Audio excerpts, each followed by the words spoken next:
boys and girls, let's have some fun and draw together. Maybe even your parents would like to join in. Anyone in your family is really welcome. Today's project is recommended for kindergartners. Today, you will only need a piece of paper and a pencil, maybe an eraser. Afterwards, when you're done with the drawing, if you wish to go over it with markers or crayons or anything you have at home to color it in, it would be very lovely. So we'll begin. Let's start with our shapes. I'm going to use a marker so you can see better. Remember to hold onto your paper with one hand, draw with the other hand. The first shape is a circle. Anywhere on your paper, you can use a scrap piece of paper also. Next shape is a dot. It's a circle, but we color it all the way in, so we call it a dot. The next, do you remember the name of this line? Very good, boys and girls. Horizontal. Can we all say that together? Horizontal line.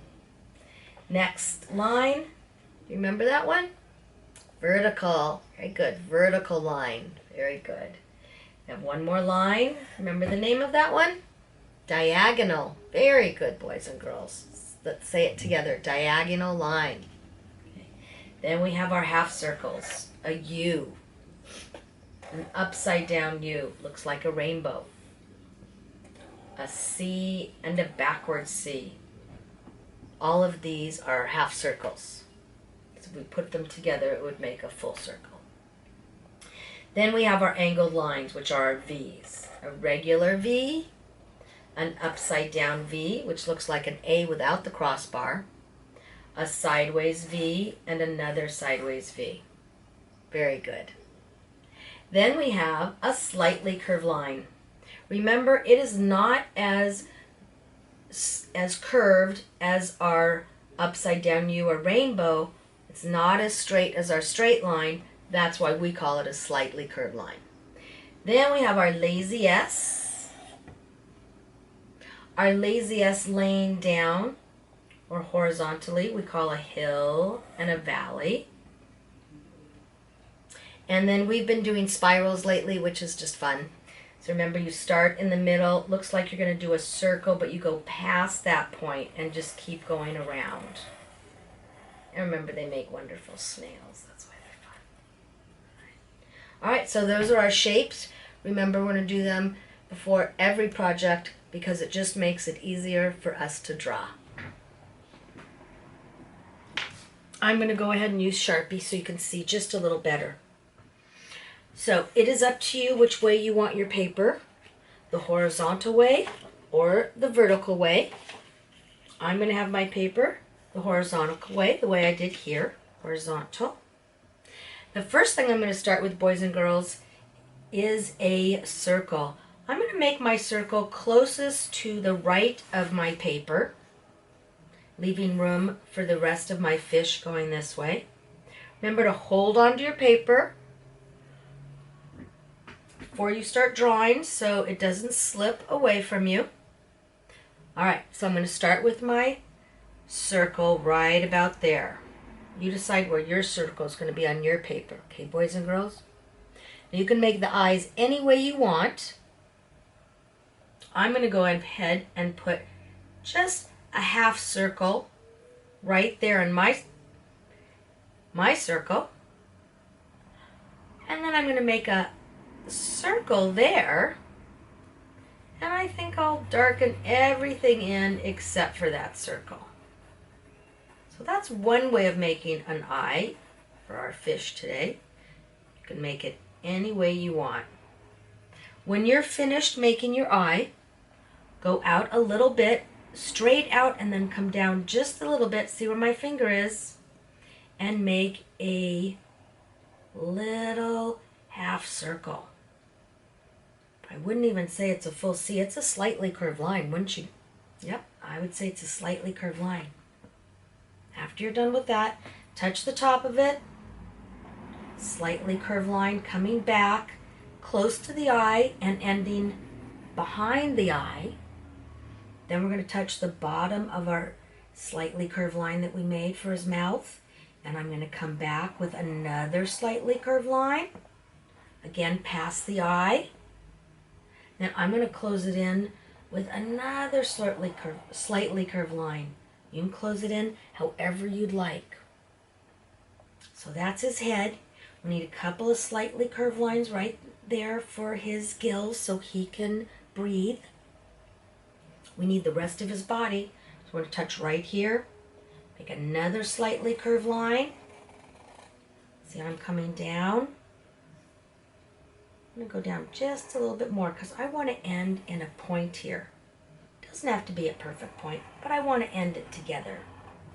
Something like that. So now I need his tail and some fins, don't I? So let's do his tail first. Do a line diagonally out and another line diagonally out. Now you can decide how to close this in. I'm going to go ahead and use a wiggly line. And then I might put a couple of diagonal lines in here just to give it a little bit more texture. And I said we had to go back and do some fins, right? So I'm going to do his top fin, come up with a line, with a slightly curved line, however you'd like to go up, and then back down. Looks like an upside down V. This one we're going to do the same way, but in the opposite direction. I'm going to go down with my diagonal line. You decide how long it's going to be. Touch the end of it and go back to the fish. Very good, boys and girls. Now he has a little fin right here too, which starts right at where we ended his face and started the body. So however you want to make his fin, I'm going to go ahead and do a diagonal line out and another diagonal line. And I'm going to close that in also with a wiggly line like I did here. And maybe add some lines. Might add some lines here. Right? So now that you've successfully done your fish, you can decide whether you want more fish. Maybe you want more than one. Maybe you want them swimming in the ocean with a lot more, with some family fish. Or maybe you'd like to put your fish in a fish bowl. So either way is fine, boys and girls. If you want to put in a fish bowl, you're just going to put slightly curved lines around it, close it up, and close it up here with an oval, and you've got a fish bowl. I'm going to go ahead and continue mine in the ocean. So he's close to the bottom of the ocean, so I'm going to put in some hills. However you want to do that. I'm going to give him some bubbles.